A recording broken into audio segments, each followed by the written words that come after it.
Hey everyone, this is Pallavi and today I'm going to show the 26th game of the book Logical Chess Move by Move by Irving Chernev.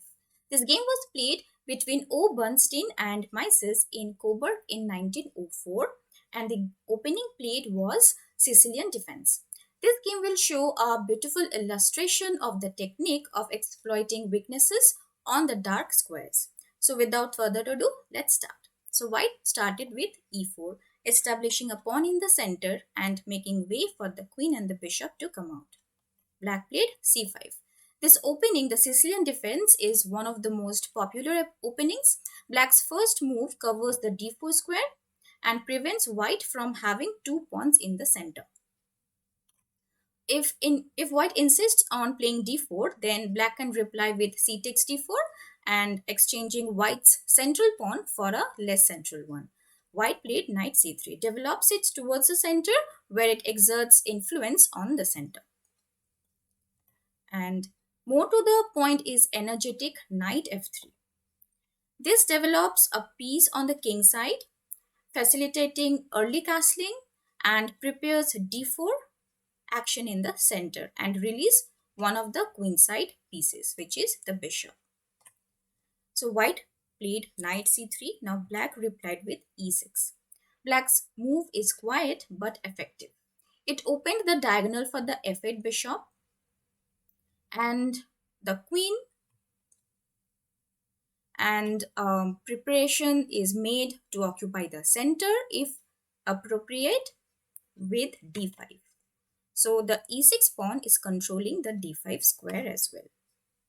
Now white played knight to f3. This excellent move places the knight at once on its most suitable square, increases the pressure on the center and makes early kingside castle possible as soon as the bishop gets developed.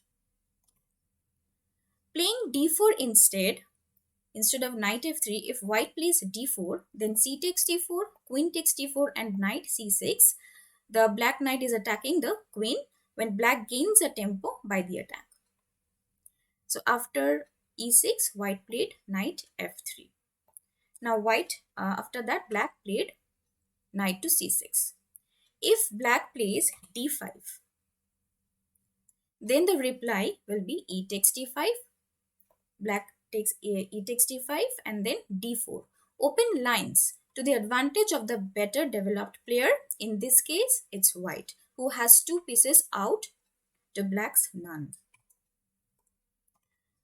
So black did not play d5, black played knight to c6. Now white played d4.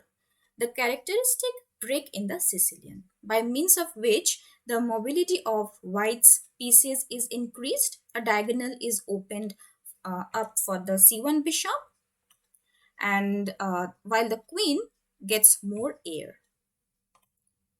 Now black played c takes d4. Black exchanges to kill one of the two center pawns in return for his c pawn. Meanwhile, he opens the all important c file for the use of his queen and the a8 rook. This important c file. So after c takes d4, now white played knight takes d4. The recapture centralizes the center, white's knight, and increases the attacking range of the white pieces. Now black played knight f6. By a devious route, the players have arrived at the four knights Sicilian, a tricky variation in spite of its classical appearance. White can now play the methodical and stick to the straightforward development by bishop e3 or bishop to e2, or the bold and combinative knight b d5, or cautious bishop to pawn to a3, so that black will not be able to pin the knight from bishop to b4. Or white can be patient and devote his efforts to try build up a positional advantages after g3 or knight takes c6. But here white played knight takes c6. White is content with slight positional advantage that results from the exchange of knights in recapturing with a pawn, black will be closing up his c file. This c file will be closed. And the chief avenue of the attack of the Sicilian, the c file, will be closed. So let us take a quick look at some of the alternatives. Let's say, had black played bishop to e3, then bishop b4, pinning the knight and threatening knight takes e4. Let's say white plays bishop d3, supports the e4 pawn, and then d5. And black has overcome all his difficulties. Now, instead of bishop e3, if white plays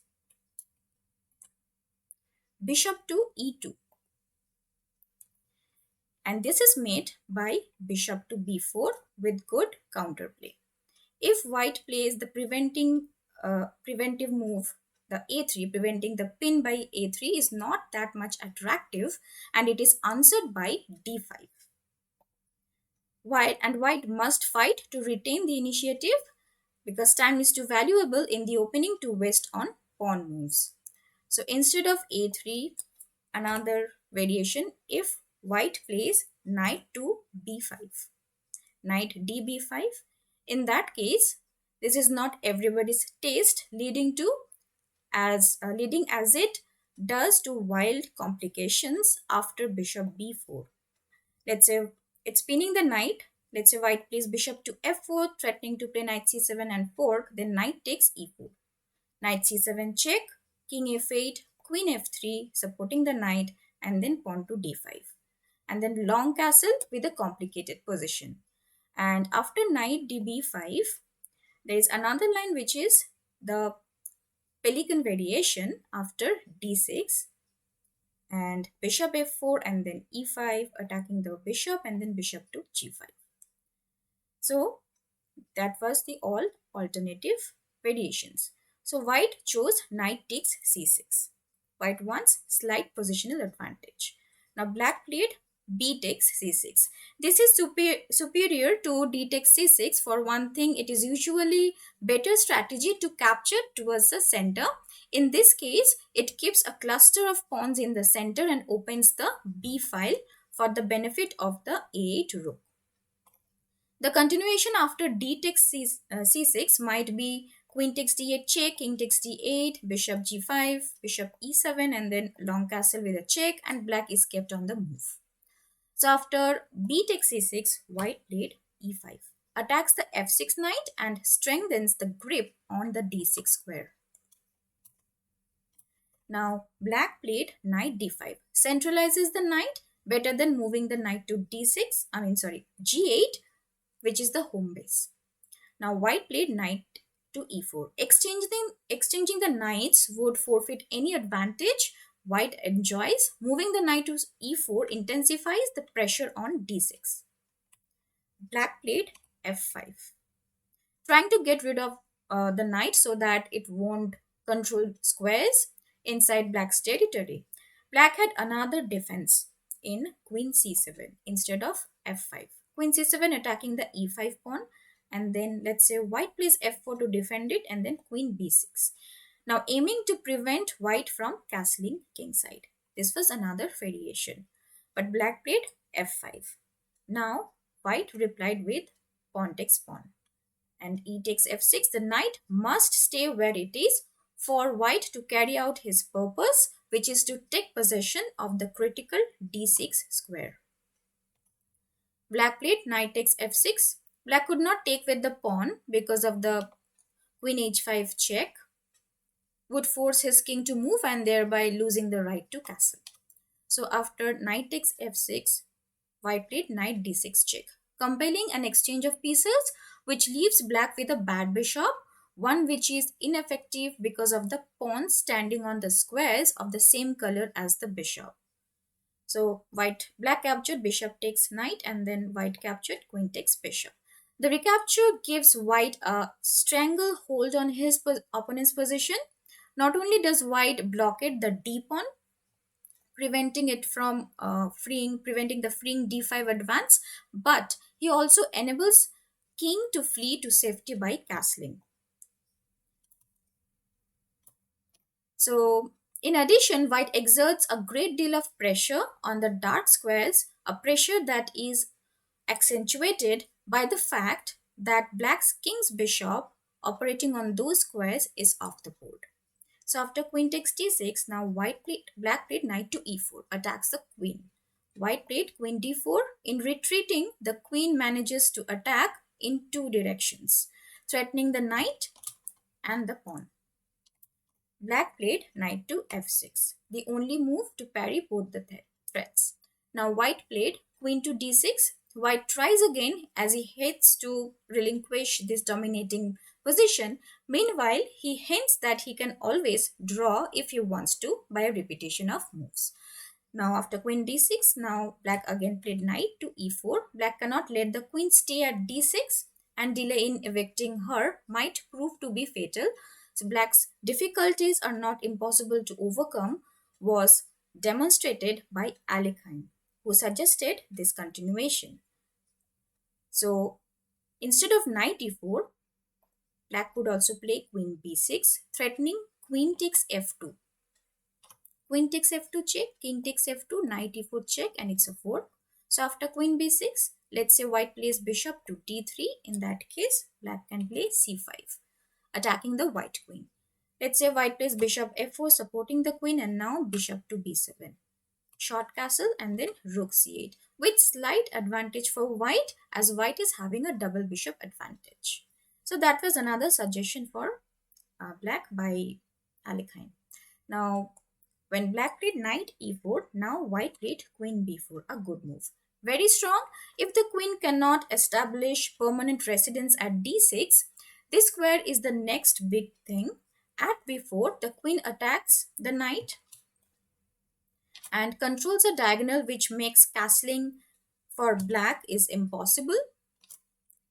And in a third direction, prevents black's a8 rook from seizing the open b file.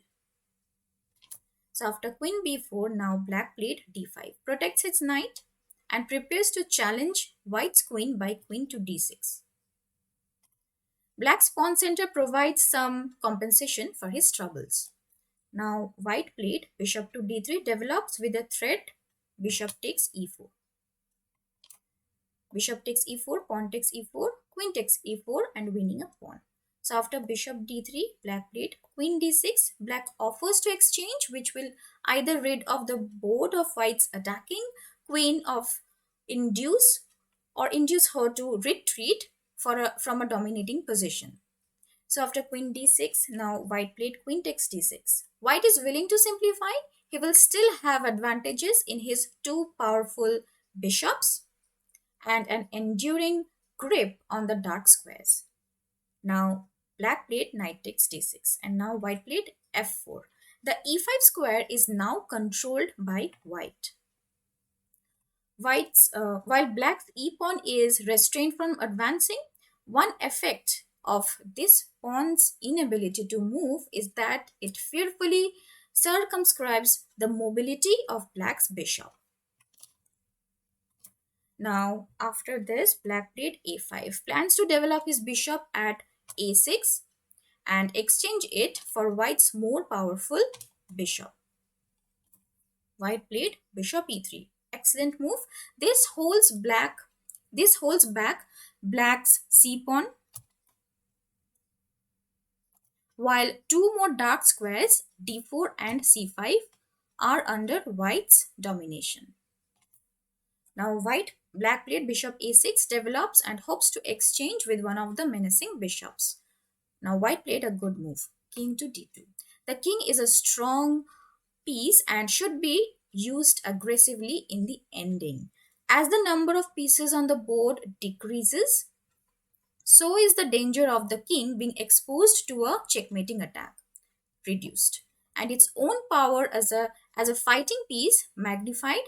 In the ending, the king is unexcelled as a means of causing damage by getting in among the enemy's pawns. That is why the king comes closer to the center, where he is most useful instead of castling and then working his way there.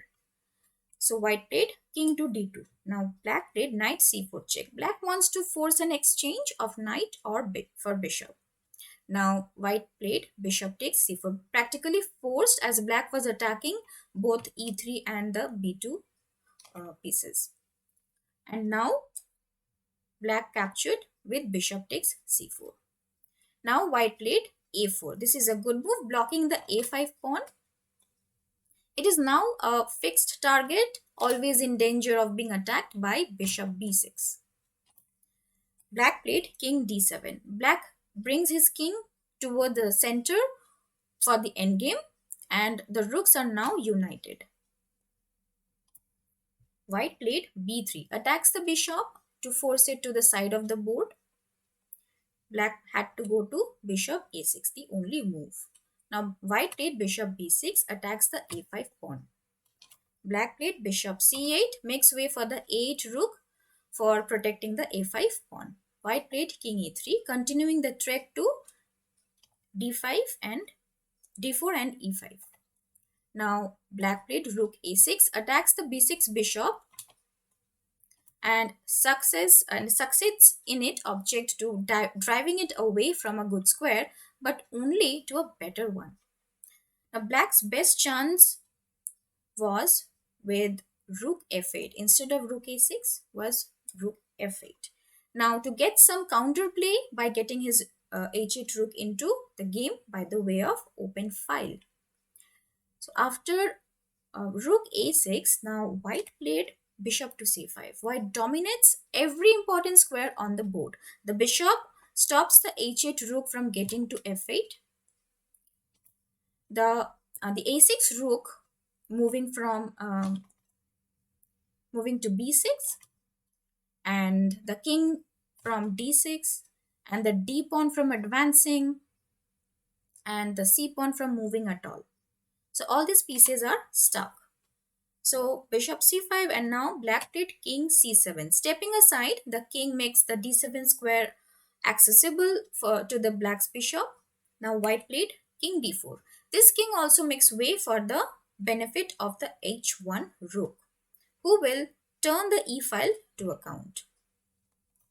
Black played bishop d7. Black will try to maneuver the bishop over to the king side, for instance g6. Now white played rook h e1. White intends to use the e5 square as a transfer point for his rook on its way to the g file.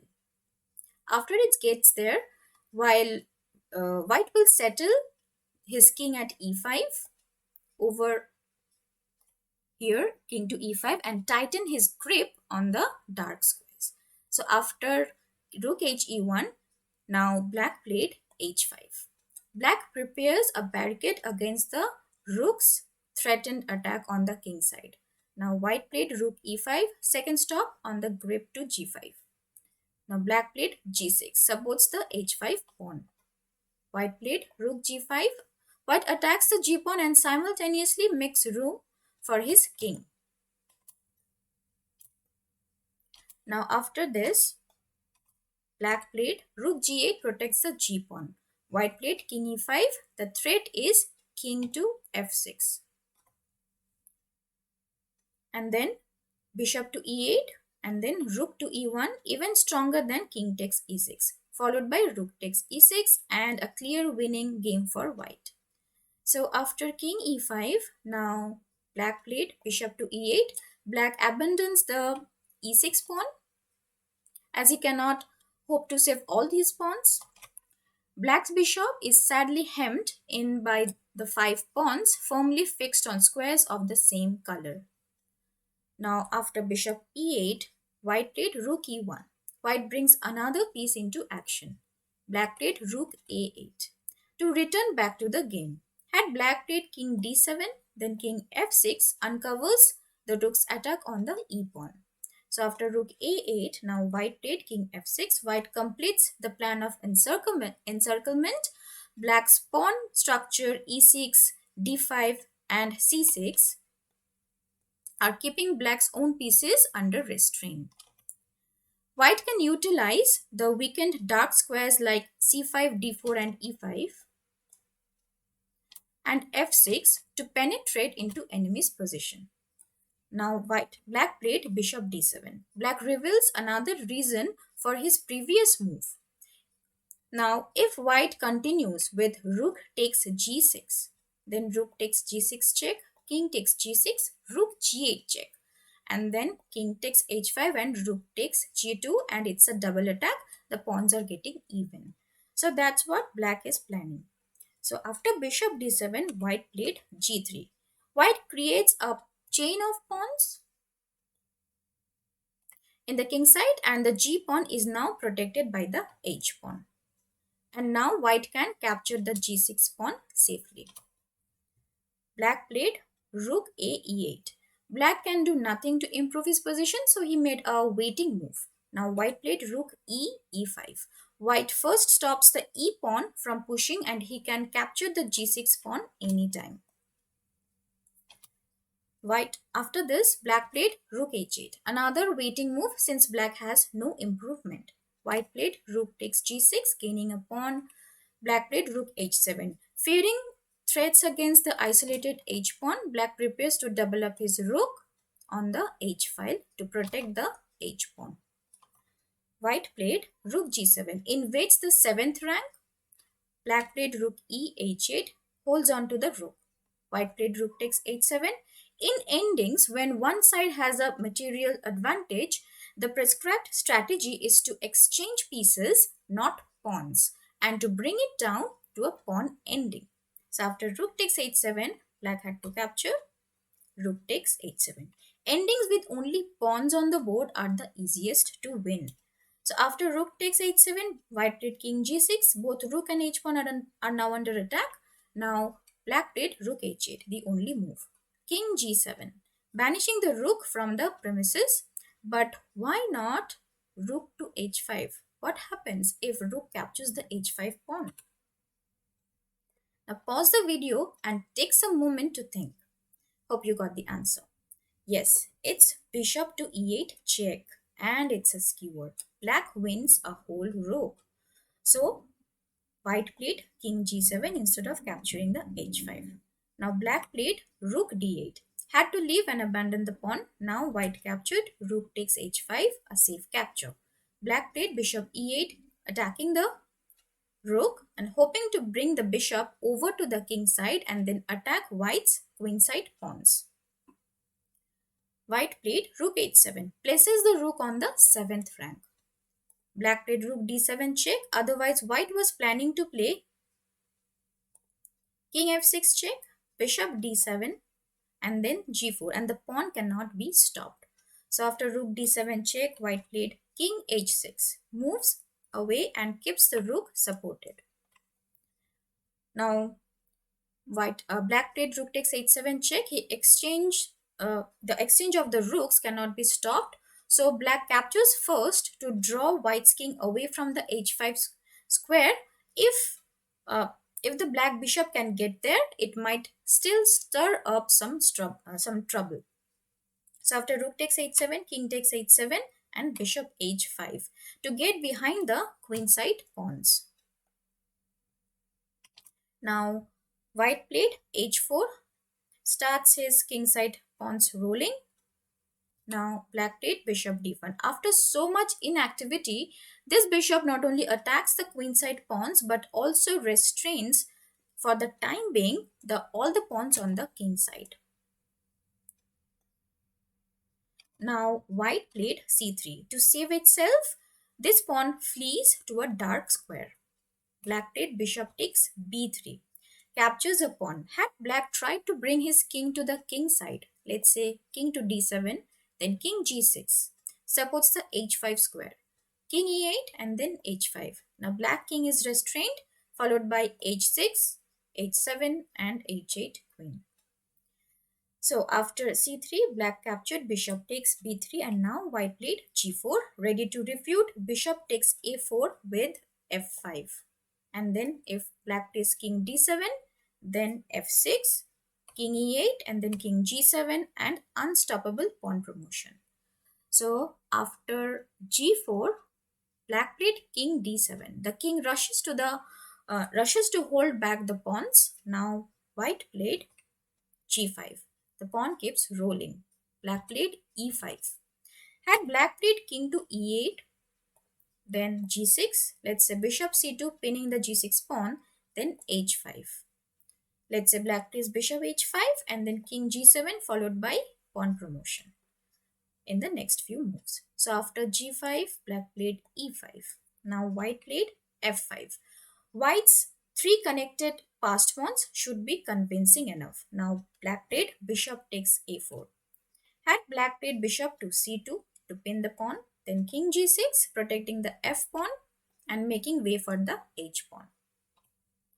So after bishop takes a4, now white played f6 and the pawn cannot be stopped. So black resigned. So from this game, we learned some more principles such as occupy the center with pawns, develop your pieces towards the center, castle as early as possible, double up your rooks whenever possible, place your rooks on open files or on files likely to be opened, open lines to the advantage of the better developed player. It is usually better strategy to capture towards the center. The king is a strong piece and should be used aggressively in the ending. Utilize weakened squares in your enemy's position to penetrate into it. Place your rooks on 7th or 8th rank whenever possible. In endings, when one has a material advantage, exchange pieces, not pawns, and bring it down to a pawn ending. I hope you learned something from this game as well. Thank you for watching. Please like, comment and share and subscribe to my channel. I'll see you in my next video. Thank you. Bye.